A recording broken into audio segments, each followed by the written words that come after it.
এই দৰ্জাখন ডিমাচা কছাৰীসকলে আগতে মন্দিৰত লগাবৰ কাৰণে ব্যৱহাৰ কৰিছিলে, যাতে মন্দিৰলৈ কোনোবা মানুহ গ'লে মানে মূৰটো মানে দুৱাই পেলাই যায়। সেইটো কাৰণে দুৱাৰবোৰ আগতে সৰু সৰু আছিলে। আৰু এইটো কাৰ্বিসকলৰ ঢোল হয়, এইটো কাৰ্বিসকলৰ প্ৰতীক, জাৰ্বিগাৰ ফুল বুলি কোৱা যেনেকৈ আমাৰ জাতিটো গামোচা হয় ন, তেনেকৈ কাৰ্বিসকলৰ এইটো। এয়া কেটলা পহুৰ কাঁইট হয়, দেখিছা? কেটলা পহুৰ কাঁইট, এইটো ধনেশ চৰাই ঠোঁট হয়, এইটো অৰিজিনেল ঠোঁট হয়, অৰুণাচলৰ জাতীয় চৰাই। আৰু অৰুণাচললৈ যদি কোনোবা বিশিষ্ট ব্যক্তি যায়, তেনেহ'লে তেওঁলোকক ৱেলকাম কৰিবৰ কাৰণে, মানে সন্মান কৰিবৰ কাৰণে তেওঁলোকে পিন্ধাই দিছিলে। ইয়াত চোৱা প্ৰায়খিনি বস্তু বেতৰ কাঠৰ পৰা বনোৱা, এইটো বেতৰ পৰা মানে দেখিছা ন, আগতে চাউল ৰাখিবৰ কাৰণে ব্যৱহাৰ কৰিছিলে, এইটো কাপোৰ ৰাখিবৰ কাৰণে, চুটকেছ নিচিনা তেনেকৈ বন্ধ কৰি থয়। এইবোৰ গহনা ৰখা, আগতে গহনা ৰাখিবৰ কাৰণে ব্যৱহাৰ কৰিছিলে। আৰু এইফালে চোৱা, ইয়াৰ দেখিছা এইবোৰ দোলা হয়, আগতে কইনা নিবৰ কাৰণে ব্যৱহাৰ কৰিছিলে। এইখন আমাৰ আহোমৰ ৰজাঘৰীয়া দোলা।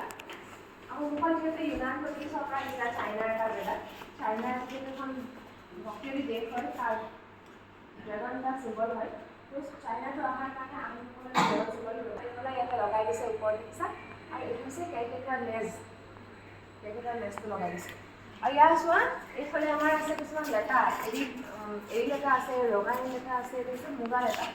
এয়া তাৰপিছত এইটো হয়, ইয়াতে কাকুৰি আছে, সূতা কাটিবৰ কাৰণে ব্যৱহাৰ কৰে। মাকো আছে, এয়া কুচি সূতাটো চাফা কৰিবৰ কাৰণে ব্যৱহাৰ কৰে। আজিকালি কমি লয়, আগতে কুচি লৈছিলে ব্ৰাছ।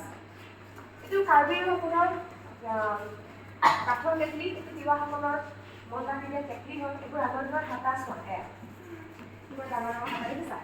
আজিকালি যেনেকৈ আমি কলপাত ব্যৱহাৰ কৰোঁ ন, কিবা খাবৰ কাৰণে, মন্দিৰতো প্ৰসাদ কিবা দিবৰ কাৰণে ব্যৱহাৰ কৰে, এইটো মৰলীয়া পাত। আগতে মানুহে কিবা খাবৰ কাৰণে বা বিলাই দিবৰ কাৰণে, কেতিয়াবা কেতিয়াবা বস্তু ভাৱে ঢাকি ৰাখিবৰ কাৰণে ব্যৱহাৰ কৰিছিলে। ইয়াতে এইখিনি আছে আমাৰ পাকঘৰৰ সামগ্ৰী, মাছৰ বাকলি গুচোৱা, চাকনি আছে, ইয়াত ঘুটনি মাৰি, আৰু ইয়াত হৈছে ফুচুঙা। এইখিনি আমাৰ চিনাকি বস্তু নহয় নাই? চিনাকি পাৰে নহয় আমি? এইটো মেথুনৰ শিং হয়, মেথুনটো আচলতে অৰুণাচলত পোৱা যায়। এইটো মেথুনৰ শিং, অৰুণাচলৰ মানুহে ইয়াতে পানী খাবৰ কাৰণে ব্যৱহাৰ কৰে। এইটো নিমখ থোৱা লাও টুকুৰা, আগতে চবৰে মানে এনেকুৱা ডাঙৰ ডাঙৰ লাও থাকে, লাওটোত আগতে মানুহে নিমখ ৰাখিছিলে।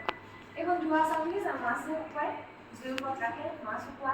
এইখন খৰিয়া বুলি কয়, গাখীৰ খীৰাবৰ কাৰণে, দৈ বনাবৰ কাৰণে ব্যৱহাৰ কৰিছিলে। এইবোৰ কি পাবা? মাছ মৰা, এইটো পলহ, জুলুকি, এইটো দীঘলখিনি খাল দেখিছা? এইটো যিমান জঁপিয়ালে আৰু মাছটো দীঘল ল'ব নোৱাৰে।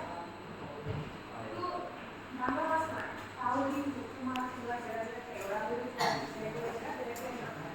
এইখিনি দেখিছা? এইবোৰ খেতি কৰা হ'ল, ডাঙৰ জুৱলি, জুলীয়া, বাউকা, কৈ, ঠিক আছে। এইখিনি আমাৰ পুখুৰী গগনা, টকা, আৰু